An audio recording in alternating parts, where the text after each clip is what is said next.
Nous allons commencer non pas notre débat, et encore une fois, je suis un peu gêné d'avoir l'air d'être la puissance invitante alors que nous ne sommes que des invités. Mais quand même, je vais laisser la parole en premier pour ce dialogue de l'âme russe et de l'âme française à mon excellent voisin dont on a déjà dit combien il possédait à la fois notre histoire et notre langue, mais encore plus son histoire, n'est-ce pas? Et donc, je veux dire, nous allons vous écouter avec beaucoup de bonheur pour l'âme russe.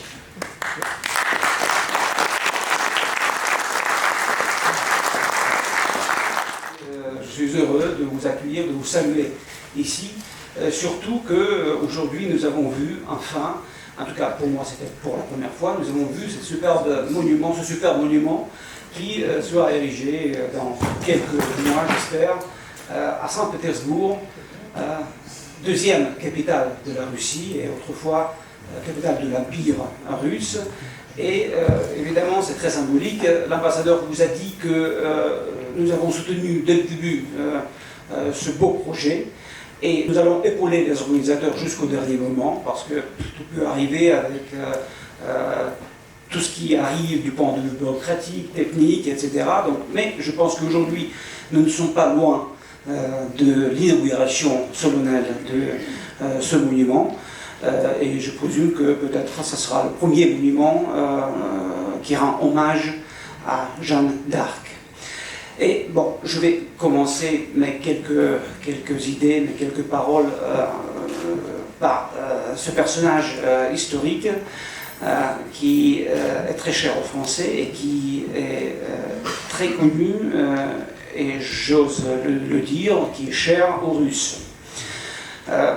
Là, je dois vous dire que je dois enlever ma casquette de diplomate et de fonctionnaire d'État et je vais parler en tant que tout simplement un homme qui est passionné de l'histoire, qui est passionné de l'histoire de la Russie, qui est passionné de l'histoire de la France, parce que en parlant de Jeanne d'Arc, on ne peut pas évoquer le patriotisme, et le patriotisme, c'est un sentiment si intime, si délicat, que chacun doit en parler en présentant sa propre vision de ce qu'il sait, pour nous tous.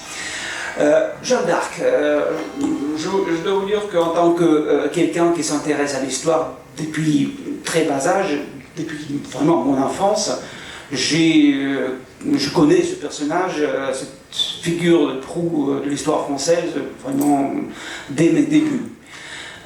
Et c'est pas par hasard. Je dois vous dire que à l'époque de l'Union soviétique, où tout a été dicté en quelque sorte par les postulats idéologiques, on a bien remarqué le destin fabuleux et l'aventure incroyable de cette jeune fille de Don Rémy qui a joué un rôle si important dans l'histoire de France. Pourquoi ?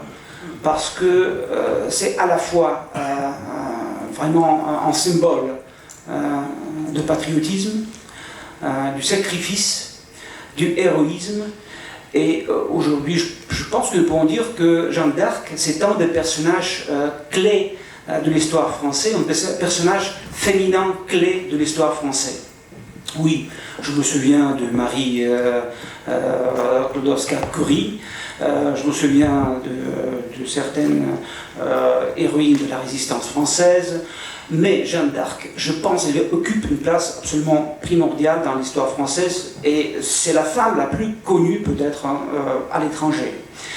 Et évidemment, on ne pouvait pas ne sympathiser à Jeanne d'Arc, à l'époque surtout soviétique, je souligne parce que vraiment c'était l'époque où tout ce qui était lié avec la lutte pour la liberté de sa patrie, la lutte avec abnégation, la lutte avec sacrifice de sa propre vie, tout ça a été absolument vénéré par les soviétiques. Voilà pourquoi toutes les pages glorieuses de l'histoire française, glorieuses pour les uns, mais dramatiques et tragiques pour les autres. Vous comprenez que je parle de la grande révolution française qui a été en quelque sorte, qui a été copiée dans certains ses facettes par les bolcheviks après la grande révolution socialiste d'octobre, mais pas uniquement ça, aussi dans mon enfance, ce qui m'a passionné, c'était la Commune de Paris. Mais avant, c'était évidemment Jeanne d'Arc. Jeanne d'Arc qui a incarné la lutte pour l'indépendance de la France, la lutte contre les envahisseurs anglais, la lutte parfois désespérée, la lutte qui, pour moi, par exemple, moi j'étais, quand j'étais enfant, j'étais surtout bouleversé par le fait que c'est pas tous les Français, ou plutôt pas tous les habitants de la France qui soutenaient Jeanne d'Arc. Et au contraire, ce sont des bourguignons qui les ont capturés et délivrés aux Anglais. Et nous connaissons le rôle de l'Église à cette époque. Bon, c'est connu, l'histoire est très bien connue. Et voilà pourquoi les sympathies des gens soviétiques étaient avec Jeanne d'Arc, évidemment. Et il y avait un certain même culte de cette héroïne du peuple français, grâce à tous ces éléments que j'ai mentionnés. En général, l'histoire de la France est passionnante. Et vous savez tous combien sont denses et combien sont importants les liens qui nous lient, y compris grâce à cette histoire passionnante qui nous liait tant de fois.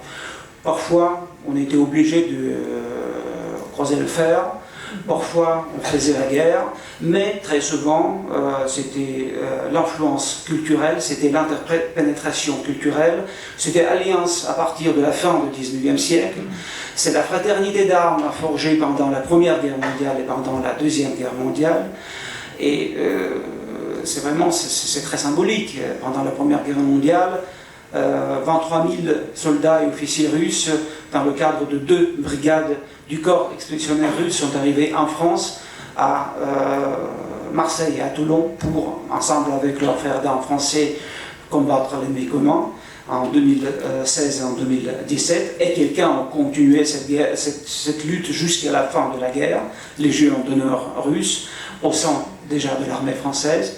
Et pendant la Deuxième Guerre mondiale, pendant la Grande Guerre patriotique, au contraire, ce sont des pilotes français qui sont arrivés en 1942 en Russie.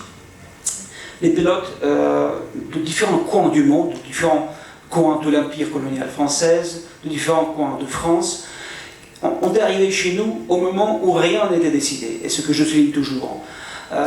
Vous savez que le deuxième front a été ouvert au moment où les armées soviétiques marchaient sur Berlin et malgré les résistances farouches de l'ennemi nazi, c'était déjà clair que la victoire n'est pas très loin. Tandis que les pilotes français sont arrivés en hiver de 1942, quand rien n'était décidé, quand Stalingrad était très loin. C'était vraiment des gens courageux qui ont fait leur choix sans savoir quelle sera l'issue définitive de ce conflit mondial, de cette guerre terrible.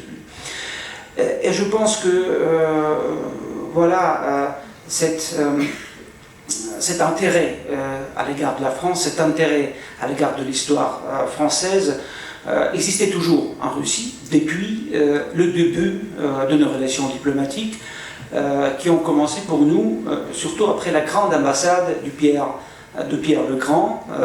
À l'époque, il était encore tsar, il n'était pas proclamé empereur, mais il a passé, vous savez, 2 ans à l'étranger et 2 mois en France en 1717, et nous avons célébré il y a quelques ans le tricentenaire de cette grande ambassade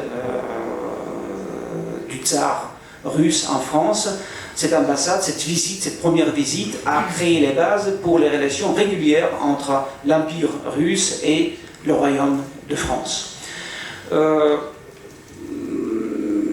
C'est symbolique aussi que la première rencontre entre le président français, Emmanuel Macron, qui vient d'être élu comme chef d'État de la République française, sa première rencontre avec le président russe s'est passée à Versailles, où Pierre le Grand a rencontré le jeune roi, le petit roi Louis XV.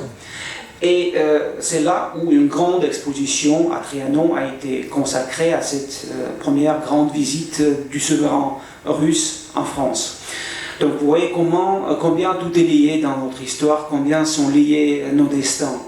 J'ai évoqué la Première Guerre mondiale, j'ai évoqué la Deuxième Guerre mondiale, j'ai évoqué la visite de notre tsar Pierre le Grand, Pierre le Ier en France. Évidemment, on a connu cette aventure malheureuse pour les Russes, plutôt heureuse pour les Français, la guerre de Crimée, qui a coûté quand même plusieurs dizaines de milliers de vies aux Français. Sans oublier évidemment une grande aventure napoléonienne qui a bien commencé mais qui a été terminée justement à Paris en 1814 quand l'armée russe avec d'autres armées des Alliés sont entrées dans la capitale française et ont laissé la capitale française en état magnifique, sans incendie. Et là je pense à Moscou qui a été brûlé et incendié. Il y a plusieurs versions comment ça s'est produit, mais quand même la différence est connue, est majeure. Et j'ai lu, en me préparant à notre rencontre, j'ai lu une expression intéressante de l'empereur Napoléon qui a dit que seules les forces armées ne peuvent pas protéger et défendre le pays. Mais le pays qui n'est pas protégé, qui est défendu par tout le peuple, est invisible. C'est incroyable, il avait dit cette phrase et il est venu en Russie avec le résultat connu, justement parce qu'il n'a pas calculé la réaction du peuple russe à cette invasion. On dit que l'empereur pourrait déclarer l'annulation du servage. Peut-être dans ce cas-là, les choses pouvaient prendre une autre tournure. Mais franchement, je ne pense pas parce que, et là je passe à cet aspect patriotique de l'âme russe, vraiment, si vous voulez parler du patriotisme, vous frappez une bonne porte. Parce que où vous pouvez parler de ce phénomène, de ce sentiment très intime, qu'à l'ambassade de Russie ou plutôt qu'au centre culturel russe. Oui, c'est quelque chose qui est très vivant, c'est un sentiment qui est très vivant et très fort chez une grande majorité des Russes, même si le patriotisme, comme je vous ai dit, c'est un sentiment si intime que chacun a sa propre explication, qu'est-ce que c'est pour lui.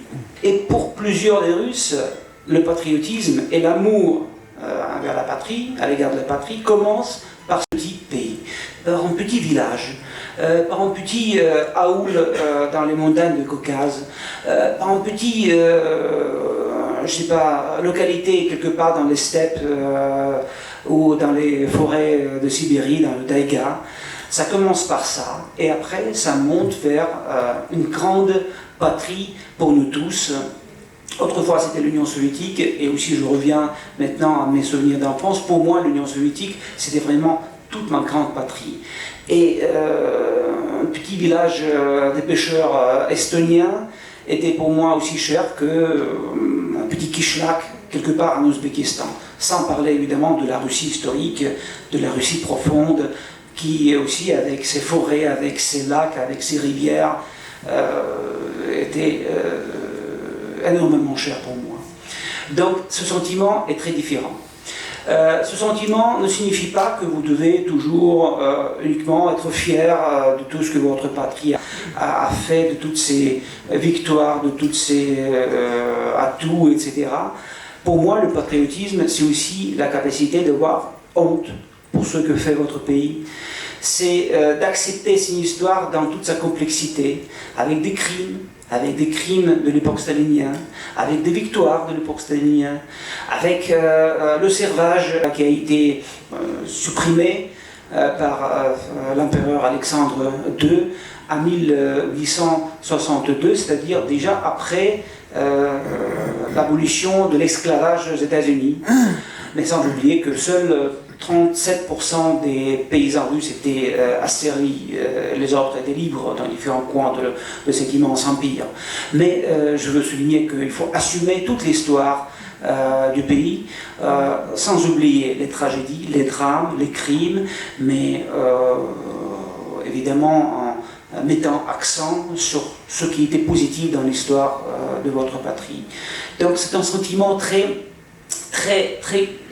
à plusieurs couches, très compliqué, très personnel, parce qu'il y a des gens, il faut le reconnaître, qui n'acceptent pas quand on parle des pages sombres de notre histoire. Moi, je n'appartiens pas à ce genre de gens, parce que pour moi, oui, il faut assumer, il faut reconnaître les choses tragiques, les choses dramatiques, pour ne pas les répéter dans l'avenir.